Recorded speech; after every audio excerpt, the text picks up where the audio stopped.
Hello students, welcome to the channel where I'm here to clear your doubts. I hope you all are fit and fine.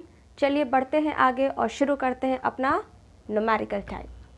बेटा आज जैसा आप लोगों से मैंने बोला था, आज मैं आप लोगों से सीरीज़ और पैरेलल में जब हम बल्ब को कनेक्ट करते हैं तो उनकी ब्राइटनेस पे क्या इफेक्ट पड़ता है उससे रिलेटेड क्वेश्चंस कराऊंगी। तो यहाँ पर बच्चों का एक माइंडसेट होता है कि अगर 100 वाट का बल्ब है तो वो ज़्यादा ग्लो करेगा, 0 वाट का बल्ब है तो वो कम ग्लो करेगा, क्योंकि वो ये सब विजुअलाइज अपने घर में कर रहे होते हैं। बेटा सर्किट्स दो तरीके के होते हैं, एक होता है सीरीज़ कॉम्बिनेशन, एक होता है पैरेलल कॉम्बिनेशन। जो आपके घर में कॉम्बिनेशन है वो पैरेलल वाला कॉम्बिनेशन है, ये सब आपको पढ़ा चुकी हूँ। तो पैरेलल कॉम्बिनेशन में बेटा ठीक है, आपको एक 100 वाट का, अगर आपके घर में 2 रूम्स हैं, एक में 0 वाट का बल्ब लगा है, एक में 100 वाट का बल्ब लगा है, तो बट ऑब्वियस है आपके 100 वाट वाले बल्ब में रूम में ज़्यादा ब्राइटनेस होगी। बट क्या ये उस केस में भी सही होगा जब आप 0 वाट और 100 वाट के बल्ब को सीरीज़ में कनेक्ट कर रहे हो? नहीं, ठीक है। तो यही कन्फ्यूजन मैं आज आपका दूर करूंगी, जिससे कभी भी कोई क्वेश्चन ब्राइटनेस से रिलेटेड आता है तो आप उसे गलत ना करें। चलिए स्टार्ट करते हैं। मैं 3 बल्ब ले रही हूँ, एक ले रही हूँ 20 वाट का, एक ले रही हूँ 40 वाट का, एक ले रही हूँ 100 वाट का। अब अगर मैं आपसे पूछती हूँ बेटा बताओ कौन सा ज़्यादा ग्लो करेगा, तो जिन बच्चों ने पढ़ाई नहीं की है वो ये कहेंगे कि 100 वाट की पावर ज़्यादा है, वो ज़्यादा ग्लो करेगा। नहीं, ये आंसर गलत है। जब तक आपको ये नहीं दिया रहता कि किस कॉम्बिनेशन में पूछा जा रहा है, ये क्वेश्चन आपका वैलिड नहीं है, ठीक है। क्वेश्चन पूछने के साथ साथ वो आपसे ये भी पूछेगा कि आखिर कनेक्शन कौन सा है। चलिए देखते हैं। लास्ट वीडियो में बेटा मैंने आप लोगों को बताया था कि अगर बल्ब की पावर गिवन है तो आप उसका रेजिस्टेंस निकाल सकते हो। किस फॉर्मूले से निकाल सकते हो? P = V²/R फॉर्मूले से निकाल सकते हो। ये फॉर्मूला हम कब यूज़ करते हैं? जब हमें रेटिंग पता होती है। किसी भी इलेक्ट्रिकल अप्लायंस के बॉक्स में एक रेटिंग लिखी रहती है और वो रेटिंग एक ही होती है, कई सारी रेटिंग्स नहीं लिखी होती है। तो उस कांस्टेंट रेटिंग से आप उस इलेक्ट्रिकल अप्लायंस का, अगर हम यहाँ पे बल्ब की बात कर रहे हैं तो बल्ब का रेजिस्टेंस निकाल सकते हैं, ठीक है। तो यहाँ से आपका एक 1 मार्क्स का क्वेश्चन जो पूछा जाता है उसका आंसर इस फॉर्मूले से आप बिल्कुल दिमाग में बैठा लो कि अगर पावर ज़्यादा है तो उस बल्ब का रेजिस्टेंस कम होगा। जितनी ज़्यादा पावर उतना कम रेजिस्टेंस, उतनी ही ज़्यादा वो करंट अलाउ कर सकता है। जिसका रेजिस्टेंस कम होता है वो उतना ही ज़्यादा करंट अलाउ कर सकता है अपने थ्रू पास होने पे। तो जिसकी पावर ज़्यादा, याद कर लीजिए, power more, resistance will be less. ये 1 लाइनर क्वेश्चन के लिए इस चीज़ को बिल्कुल दिमाग में बैठा लीजिए, इस पर कोई सॉल्यूशन की ज़रूरत नहीं है। पावर ज़्यादा रेजिस्टेंस कम, पावर ज़्यादा रेजिस्टेंस कम। चलिए अब अगर ये दिया हुआ है, कुछ नहीं दिया है, सीरीज़ में कनेक्टेड है, पैरेलल में कनेक्टेड है, मैं आपसे पूछूं बताओ किसका रेजिस्टेंस ज़्यादा होगा, तो अभी मैंने आपको क्या बताया? पावर ज़्यादा रेजिस्टेंस कम, पावर ज़्यादा रेजिस्टेंस कम, इसका रेजिस्टेंस सबसे कम, उसके बाद इसका कम, और सबसे ज़्यादा किसका होगा? 20 वाट का। या अगर हम ज़्यादा के उसमें करें तो इसका रेजिस्टेंस इससे ज़्यादा होगा, इसका रेजिस्टेंस इससे ज़्यादा होगा, ठीक है। पावर इसकी ज़्यादा थी, रेजिस्टेंस सबसे कम इसका होगा। पावर सबसे कम 20 वाट बल्ब की थी, इसीलिए 20 वाट का रेजिस्टेंस सबसे ज़्यादा होगा। मेरे ख्याल से पहला पॉइंट अब आप लोग को पूरी तरीके से क्लियर हो चुका होगा कि अगर क्वेश्चन में आपको कोई भी 2 बल्ब दे रखे हैं, 3 दे रखे हैं, 5 दे रखे हैं और आपसे रेजिस्टेंस कंपेयर करने को कहा जा रहा है, तो क्या चीज़ याद कराई?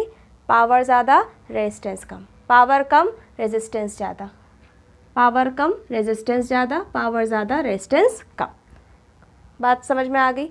नेक्स्ट अब हमें क्या करना है, जो मेन मुद्दा है हमारा वो है ब्राइटनेस का। अब अगर मैं इन तीनों बल्ब्स को सीरीज़ में कनेक्ट कर दूं और उसके बाद यहाँ पे मैं तीनों बल्ब्स को पैरेलल में कनेक्ट कर दूं,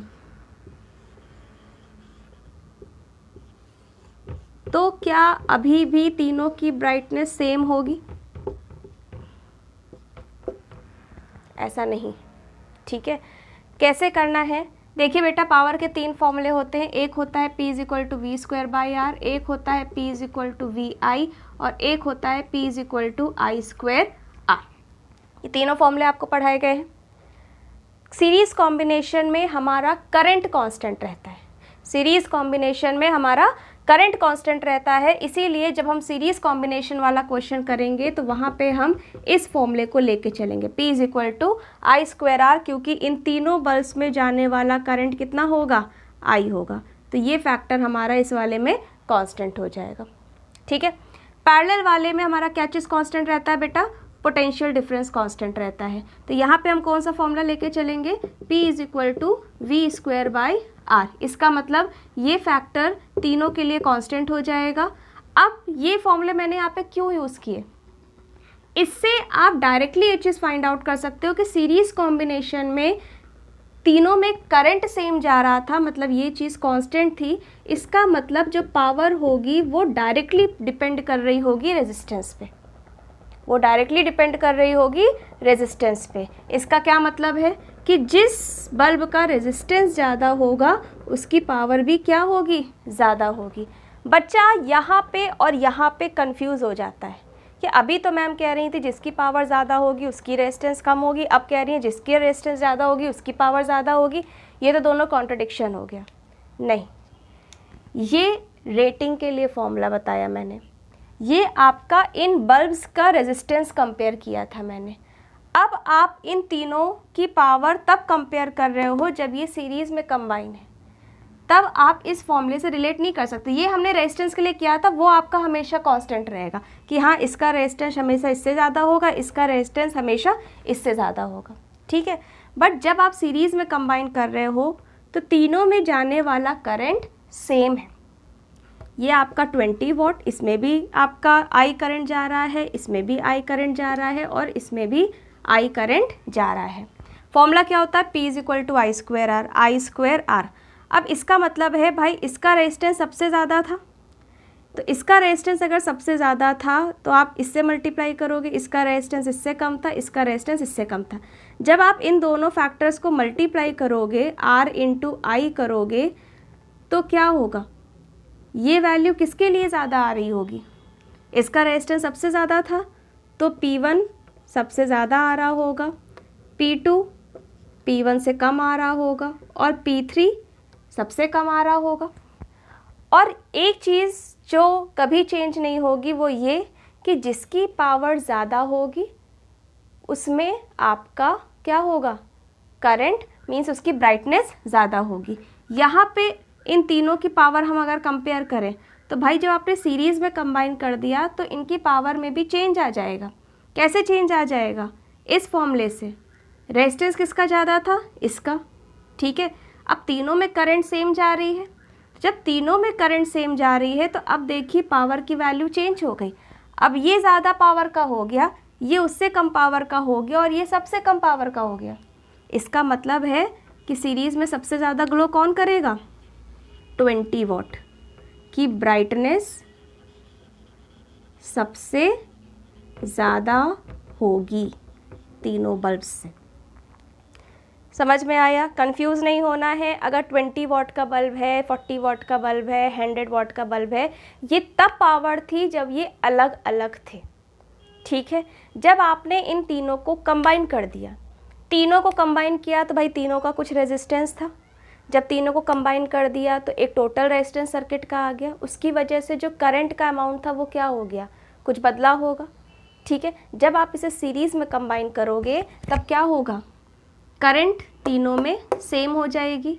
अब रेजिस्टेंस जिसका कम होगा उसकी पावर भी क्या हो जाएगी, कम हो जाएगी। ठीक है, जिसका रेजिस्टेंस कम होगा, रेजिस्टेंस किसका कम था यहाँ पर, सबसे कम 100 का, तो अब ये जो पावर देगा उस टाइम वो सबसे कम होगा। ठीक है, चलिए एक बार पैरेलल बताती हूँ। पैरेलल में क्या है बेटा, ये 20 वॉट का बल्ब है, ये 40 वॉट का बल्ब है और ये 100 वॉट का बल्ब है। अब यहाँ पे क्या चीज़ कांस्टेंट होती है, पोटेंशियल डिफरेंस, मतलब ये चीज़ कांस्टेंट हो गई तो जो पावर है वो इन्वर्सली प्रोपोर्शनल टू आर हो गया पैरेलल के केस में।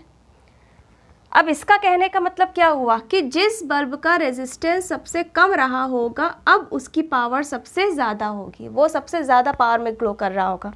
तो किसकी रेजिस्टेंस सबसे कम थी? 100 वॉट की, इसकी। तो जब आप यहाँ पे वैल्यू पुट करोगे, इसका रेजिस्टेंस पुट करोगे, तो इसकी पावर सबसे ज़्यादा आ जाएगी।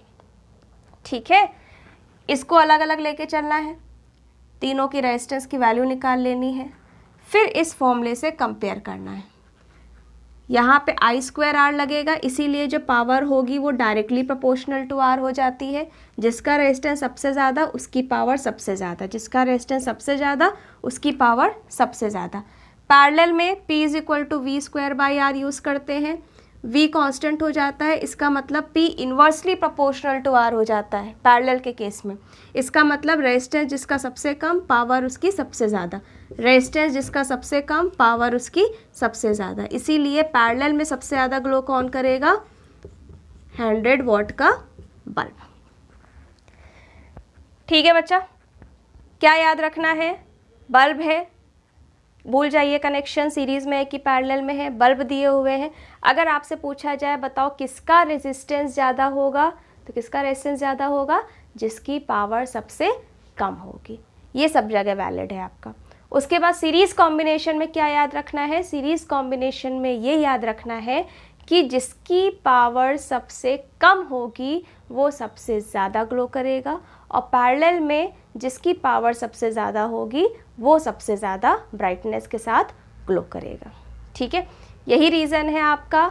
अभी दिवाली आई थी, सबने झालर लगाई थी, वहाँ पे कौन सा कॉम्बिनेशन होता है? सीरीज़ कॉम्बिनेशन होता है। ठीक है, सीरीज़ कॉम्बिनेशन में वहाँ पे आपके जो छोटे छोटे बल्ब्स होते हैं उनकी ब्राइटनेस अच्छी खासी होती है। क्यों? क्योंकि सीरीज़ में कम वॉट का बल्ब ज़्यादा ग्लो करता है।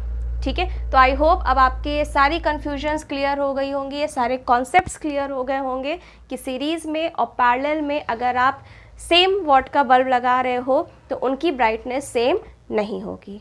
सो नेक्स्ट वीडियो में मैं इसी तरीके के क्वेश्चंस के सर्किट बनाऊंगी और उसमें हम कंपेयर करेंगे अलग अलग बल्ब्स की brightness. So till then, thank you so much, keep practising, keep learning.